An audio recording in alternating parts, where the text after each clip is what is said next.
पटवारी ने जमीन पर रकबा शेष न होने की रिपोर्ट पेश की, लेकिन फिर भी जमीन का रकबा शेष निकल गया। जमीन का दाखिल खारिज भी चल गया, पर कैसे, इस मामले ने पिछले कुछ दिनों से तूल पकड़ रखा है, मगर अधिकारी केवल जांच करने की बात ही कहते नजर आ रहे हैं।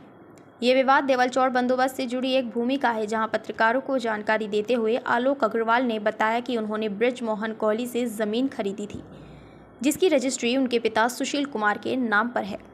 वहीं कोहली द्वारा ही किसी और को भी ज़मीन बेची गई है, जिसमें पटवारी के जांच उपरांत कोई भी रकबा शेष नहीं पाया गया था। तो ऐसे हालातों में कोहली द्वारा चंद्र बिष्ट नामक एक शख्स को जो ज़मीन बेची गई, वह पूरी तरह से अंधेरे में रखकर बेची गई है। अब चंद्र उनकी ज़मीन को अपना बता रहा है और ज़मीन कब्जाने का प्रयास किया जा रहा है। साथ ही अपनी 18 मीटर ज़मीन को छोड़ वो उनकी 51 मीटर ज़मीन पर कब्जा करने का प्रयास कर रहा है।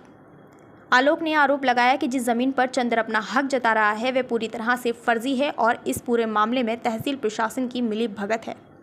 वहीं इस पूरे मामले पर जनप्रतिनिधि आनंद सिंह धर्मवाल ने भी प्रशासन पर फर्जी तरीके से रजिस्ट्री करने का आरोप लगाया है। इधर तहसीलदार सचिन कुमार का कहना है कि ऐसे किसी मामले की शिकायत उनके पास नहीं आई है। यदि उन तक कोई शिकायत पहुंचती है तो वे इसकी पूरी जांच कराएंगे। तहसील की लापरवाही भी देखी जा रही है। अभी न्यूज़पेपर के माध्यम से ये प्रकरण संज्ञान में आया है कि किसी ज़मीन की 2 बार दाखिल खारिज हुई है या 2 बार रजिस्ट्री हुई है। अभी तक किसी की शिकायत का कोई पत्र यहाँ पर इस स्तर पर प्राप्त नहीं हुआ है।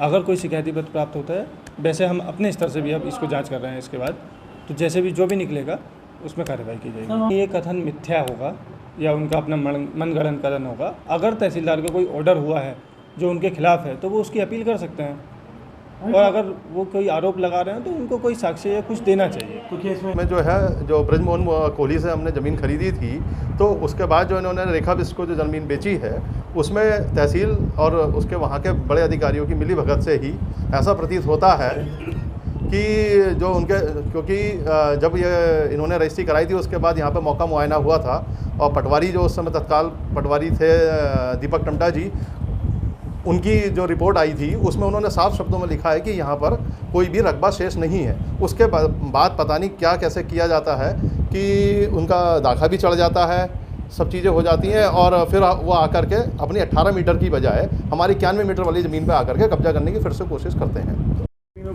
गलत तरीके से कराने करके क्या है पूरा मामला? कुछ भूमाफिया और हिस्ट्री सीटर टाइप के लोग मेरी ग्राम सभा देवलचौड़ में कई दिनों से एक हमारे लोगों की ज़मीन का कब्जा करने का प्रयास कर रहे हैं, जिसमें ज़मीन मालिक द्वारा, अग्रवाल जी द्वारा मेरे को जनप्रतिनिधि होने के द्वारा बुलाया गया। मैं उसमें गया, उनके बनाए हुए कमरे में कब्जा करना और उनका मीटर उखाड़ना और उनको दादागिरी करना। एक समाज के नाते मैं अपने गांव में हर जगह जाता हूं। इससे पहले भी मैं गोरा पड़ाव में गया था, अपनी जिला पंचायत के क्षेत्र में। लोग सच्चाई के लिए मेरे को कहीं पे कुछ भी हो, अगर लड़ना पड़े मैं लड़ूंगा। और कुछ भूमाफिया हिस्ट्री सीटर जो यहाँ से बाहर की जेलों में, नेपाल की जेलों में 2-2 साल बंद रहकर और दूसरों की ज़मीन को कब्जा, सरकार कुछ अधिकारियों मिलीभगत द्वारा 18 मीटर की रजिस्ट्री को दूसरी रजिस्ट्री 200 मीटर दर्शाकर उसमें ज़मीन को कब्जा करने की कोशिश की जा रही, जिसमें तहसील के कुछ अधिकारियों की मिलीभगत से, जिसमें पटवारी जी द्वारा लिखित रिपोर्ट है, इसमें कोई रकबा नहीं है, उसके बाद भी दाखा कर दिया जाता है कुछ अधिकारियों द्वारा। मैं ये कहता हूँ उन अधिकारियों की पहले तो जांच हो और कार्रवाई हो।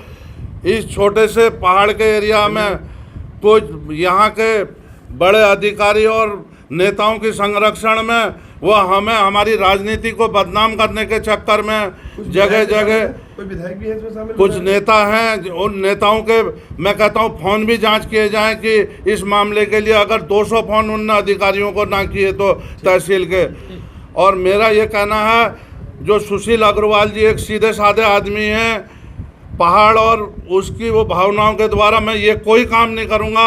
मैं सच्चाई से लड़ूंगा, और जो वो चंद्र बिष्ट है उस पर तुरंत कार्रवाई होनी चाहिए। झूठे बयान और झूठे कुछ पत्रकारों द्वारा मेरे को धमकी दी गई कि हमसे मिलो और बात करो। मैंने कहा किस बात की बात करूं? मैंने कहा कुछ